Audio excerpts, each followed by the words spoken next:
Hi, welcome back to my channel, Beautiful Minutia. If you're new here, my name is Tiffany, and today I'm doing the cake tag. Hopefully sitting outside ends up being okay, and it doesn't end up being too windy or too noisy or anything, but it was too beautiful to sit inside and record today. But anyways, doing the cake tag, I was tagged by Holly over at Lovely Day with Holly, and I was like, this is perfect because she tagged me a couple of weeks ago, and on the day that this is airing should be my actual birthday, and so it seemed like the perfect time to do a tag that was all about cake. So it looks like there's 9 questions here, 9 different types of cake, and 9 book recommendations to go along with them. So the first one is chocolate cake, which would be a dark book that you absolutely loved. And for this one, I'm gonna have to go with, I could go with the whole trilogy really, but I'm going to go with Golden Sun, which is book 2 in the original Red Rising trilogy. Oh my gosh, I feel like that trilogy got progressively darker as it went, and I've heard that the second era basically that came out, I don't know if that's the correct terminology, but it's same characters, but I think it's like 10 or 15 years later. I've heard that that one is even darker, but I really love the original Red Rising trilogy, and Golden Sun was for sure like my favorite. But it was pretty bleak and violent at times, so I definitely think it falls into that category, but it was a ride, let me just tell you. Question number 2 is Vanilla Cake, which is the opposite, a light read. And for that, I'm gonna go with another series. Actually, I'm gonna go with Spy Family.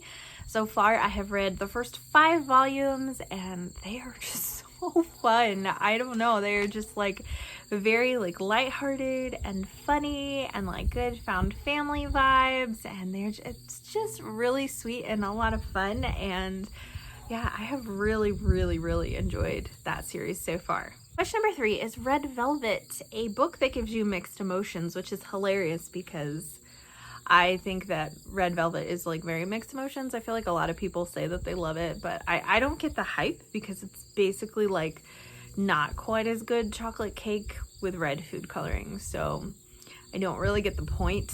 But anyways, for this book, I chose The Moon by Night by Madeline L'Engle, which I read in January. And I had read, this is book 2 in a series, and I had read the first book, Meet the Austins, about a year and a half before I read this one, and I loved Meet the Austins. I was super excited when I found book 2 at a thrift store, and there were things about it that I loved.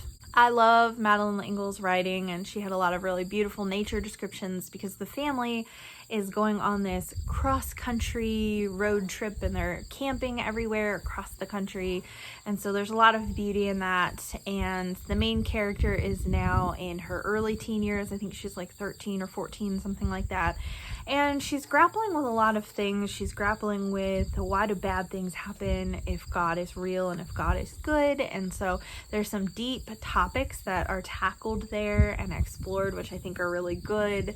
But the angst was so hardcore, and I remember being that age. I remember the angst of that age, and maybe that's why I don't like angst all that much in stories, is because I don't really enjoy reliving it at this point. But there's some romantic angst that is just ridiculous, and I feel like it's kind of a bad example for children in a way, because it's geared towards like upper middle grade and like younger YA, and I'm just like, I don't really like this. So I mean, I had mixed feelings because I loved the writing, thought the writing was beautiful, still love the Austen family, still love Vicky, even though she was angsty and going through a lot of emotions in this book. She was still likable as a character and relatable as a character, but overall I struggled with it too. Question number 4 is Cheesecake, a book you would recommend to anyone. And I had a hard time choosing this one because it's hard to say what kind of books you would recommend to everyone because everyone's tastes are so different and everything. So I ended up landing on a nonfiction, and this is a book that I've recommended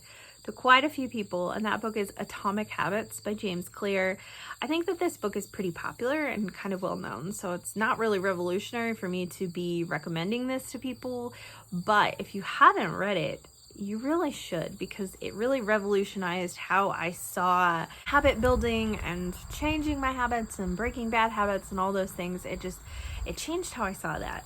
And so I really recommend it for that reason, because I'm not a very type A person, and I can struggle with discipline in certain areas, so it was really helpful for me. But I feel like it would also be really helpful for people who are type A to just kind of have some strategies and some to implement these things. I was gonna say and some motivation, but I feel like a lot of type A people don't need quite as much motivation. They can be quite self-motivated, but maybe they need kind of a different way of looking at it to help the changes that they're making actually be truly sustainable.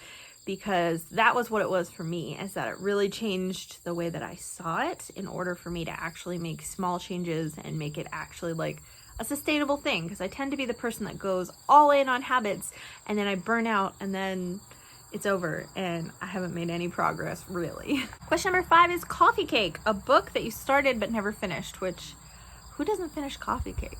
I love Coffee Cake. Anyways, for that one, I'm going with a more recent read. I have DNF'd a lot of books this year, actually. I have given myself the permission to DNF way more frequently than I ever have in my whole life. So I've always been kind of like a completionist with books and always wondered like, oh my gosh, am I missing something? Maybe the whole reason I didn't love this book is because I didn't read the end and the end changes everything. And this year I finally was just like, my time is more limited than it has ever been to read. And so I'm like, you know what?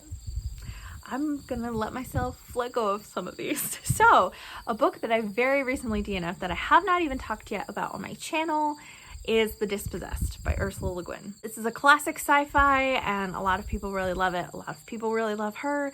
And I got a chapter and a half, I think, into it, but it was probably like 60 pages or something. It was a lot more than you'd think. The chapters were really, really long. I think the first chapter was like 40 pages long or something like that. So anyways, it is a part of a series, but from what I've heard, you don't need to read the whole series in order to get the gist of the story. But I wasn't really enjoying it that much. Like, it not only was it a little confusing, but it also felt kind of preachy in kind of like equality, feminism kind of thing, which is fine. I just felt like that was just like, it was annoying me how heavy-handed it felt. I would rather something be a little bit more light-handed and then be more meaningful than feeling like I'm getting punched in the face with it. But then also there was like weird sexual references, like just didn't even make sense. Like the main guy, he's from a planet and he's going to, I think, what's supposed to be Earth maybe, and he talks about how the bed is so soft that it's erotic and it turns him on, and like all the furnitures have rounded edges, which is super erotic, and I'm like, what is wrong with you? And it would just like pull me out of the story completely, and I'm like, what? And then I did some research. Normally I do this research before I pick up a book, but I didn't for this because I'd had some people say that they loved it. And so I just didn't even think to look at it, but I ended up checking content warnings and discovered that there's sexual assault in it. And I tend to not read books that have graphic depictions of sexual assault. And I read the details surrounding this one and knew that it was not, that it would ruin the whole book for me, even if I ended up enjoying other aspects of it. So I didn't finish it. Question number 6 is Carrot Cake, a book with great writing, and I'm going to talk about what is so far my favorite book of the year. That's The Mysteries of Udolpho by Anne Radcliffe. Like, the writing in this is my favorite. Like, oh my word. I just love it. It's just so picturesque in the nature descriptions because there's so much traveling. Like, she travels to and from Italy and she travels throughout France, and just the descriptions are just absolutely lovely. I also loved the character development. The plot was interesting. I just like, it was perfect for me, which is funny because I've talked to a lot of other people and they have not enjoyed it. They've thought that it was too long or just couldn't get into it, and that's totally fair and totally valid. Maybe it just hit me at the right time, but it was writing that I just wanted to soak in because it was so beautiful, and it took me quite a while to read it actually. And part of the reason was that I was reading it so slowly. Part of the reason was also I made too many plans for myself, so I had to put it down for like a month and a half and then come back to it. Question number 7 is Tiramisu, a book that left you wanting more. I kind of have beef with some of these questions because tiramisu is the best. Like, why would you want more? That's better than any other cake that's listed on here. But you know, we all have our different opinions on cake, so I guess it's okay. There's a tractor that just went by, so it's a little noisy out here. We kind of live on kind of a little bit more of a main road, so trying to talk in between cars going by, but there's a lot because the weather's beautiful. There's a boat dock at the end of our road, so I think that's why there's so many cars going back and forth today. Anyways, so a book that left me wanting more. I'm gonna go with The Lost Apothecary by Sarah Penner. Oh man, I feel like the first chapter of it was so good and I was so intrigued, but then I felt like it just didn't fulfill my expectations from the beginning of that, which was really disappointing. I just feel like it kind of unraveled in a way, and it had the potential to be able to really be impactful, to really have great character development, to really communicate the message it was trying to communicate well, and I feel like it didn't. So I just feel like, I don't know, and it had such a pretty cover. Ultimately, I was just very, very disappointed by it and thought that it could have been more than it was. But I'm also pretty sure that it was a debut by this author, so I'd be interested to see what other things she ends up writing, because I feel like she has some really good potential there. Question number 8 is CUPCAKES, a series with 4 or more books.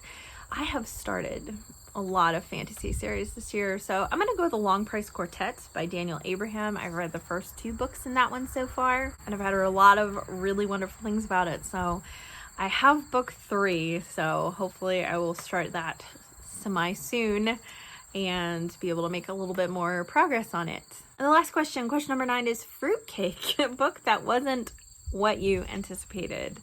So this could be positive or negative depending on how you look at the book that you choose, and maybe also depending on how you look at fruitcake. I've actually never had fruitcake in my life, so I don't know if I like it or what. I would anticipate it not being very good, fruitcake, just because that's kind of the stereotype. But anyways, the book that I chose for this is Please Look After Mom. I can't remember the author, but I should have a picture of the book up here. I read it during Readathon earlier this year, and it was kind of billed as a mystery, and I'd even heard the word thriller used for it as well, and that was a very poor description of what this book was. It's a book about a mom who goes missing and her children are looking for her. Basically, she's older, she has dementia, and they don't know where she has gone, and so the book is split up into, I believe, 4 parts, and they're from different children's perspective and one from her husband's perspective as well. And rather than it being some sort of mystery or thriller, it's much more emotional than that. It's very relational. It's a lot of sadness and regret that fills the pages of this book as everyone's reflecting on all the things that their mom did and who she was, or even how they didn't know all these things about who she was because they were more concerned about what she could do for them than who she really was as a human and the sacrifices that she made for them and things like that. So it was very, very different from what I expected, but I also loved it. So it's not a complaint to say that it wasn't what I expected, but it was not even close. Like, it is not very plot driven. It's very character driven. It's very slow. It's very sad. Like, the whole book is just like a very melancholy mood, and so I think that you might need to maybe be in the right mood or headspace to read it and enjoy it, unless that's just kind of your normal vibe. But for me, it's not, and I am so glad that I read it, even though it was not at all what I expected. So those are my questions. I would encourage you, if you would like to do this tag if you have not done it before. I have no idea how old it is, but Holly was the first one I had seen do it, so I don't know. It was a really fun tag, so thank you so much for Holly for tagging me and for having like impeccable timing with my birthday. It was perfect. I'd love to hear from you in the comments down below. What are your thoughts? What are some books maybe that you would fill into some of these categories of books that maybe didn't quite fit your expectations or were really wonderful, or just different things like that? I'll have all the questions in the description box of this video, so that way you can reference back if you'd like and let me know what your thoughts are down below. Thank you so much for watching. If you like this video, please hit like and also subscribe so you can continue to see more bookish content from me, and I will see you again next time.